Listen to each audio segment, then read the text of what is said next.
Salut, donc une petite vidéo sur une toile que je retouche. Donc voilà la palette. C'est une vieille toile que j'avais, comme je vous avais dit, j'ai des fois du mal à...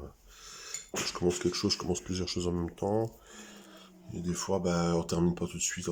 Des fois, on n'a plus d'inspiration, donc on le remet de côté et puis on attend d'avoir l'inspiration pour autre chose. Donc, donc voilà ma toile. Donc ça s'appelle L'aura des sages. L'aura des sages. Donc vous y voyez ce que vous voulez. Moi, je suis en train de rajouter, vous voyez, donc de l'acrylique. Je retouche un peu pour refaire une impression plus lumineuse. Donc, toujours à l'acrylique. Alors ça, c'était un tableau que j'avais retouché parce qu'il n'était pas terrible. Au début, j'avais fait la tête au milieu, là, mais c'était pas extra. Donc, j'ai décidé d'y rajouter des éléments. Faire une composition... donc c'est par 5. Et vous verrez que les compositions, c'est toujours en nombre impair. Ça marche toujours bien quand c'est impair. Par 3, par 5. Et vous voyez aussi, vous pouvez travailler en diagonale. Souvent en diagonale, c'est là que ça rend bien les compositions. Ou quand vous peignez un pot de fleurs, par exemple, il faut jamais commencer le pot de fleurs au milieu, mais toujours sur le côté. Donc voilà. Et donc là, pour donner un peu de relief, je mets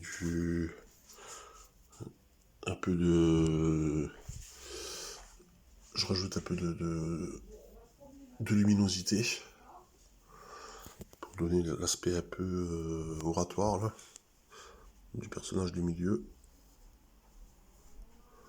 On essaie de faire un truc propre quand même. Il est sympa, hein.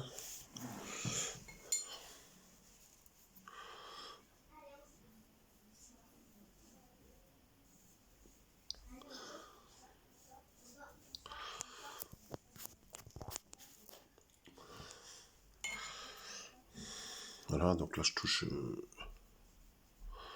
voilà, juste ici, là, ça merde un peu.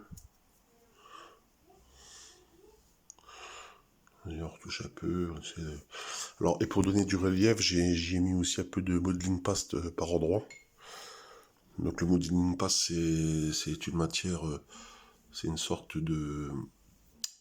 d'enduit que l'on additionne sur sa toile pour donner un aspect relief. Vous voyez. Mais moi, comme j'ai pas les moyens d'acheter du modeling paste, alors ce que j'ai utilisé, c'est tout simplement de l'enduit de rebouchage. Ça coûte 10 fois moins cher et ça fait exactement le même boulot. Prenez de l'enduit de rebouchage, ça fera la même chose que le modeling paste, hein, franchement. Modeling paste, c'est bien si vous voulez vous la péter. Ouais, j'utilise du modeling paste, mais si vous n'avez pas les moyens, vous prenez de l'enduit de rebouchage et vous des sachets de 2 kilos, là, ou je sais pas combien, en poudre, là, et puis vous mettez de l'eau, et puis vous aurez du modeling paste qui coûtera 10 fois moins cher que le modeling paste. Après, alors les toiles, si vous voulez commencer une toile, alors moi souvent je peignais avant sans directement sur la toile, ce qui fait que j'utilisais beaucoup de peinture. Mais ça c'est rudimentaire pour la peinture, c'est le gesso. Alors, avant de commencer la peinture, enduisez votre tableau de gesso.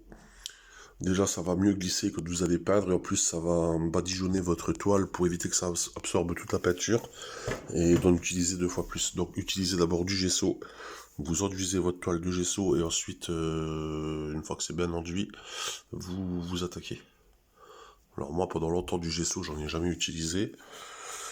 J'allais directement sur le... Moi j'étais un peu dans l'instinctif, donc j'allais directement sur ma toile. Parce que des fois quand j'ai une idée, si je la rumine de trop ou quoi, mon idée elle risque de partir quoi. Donc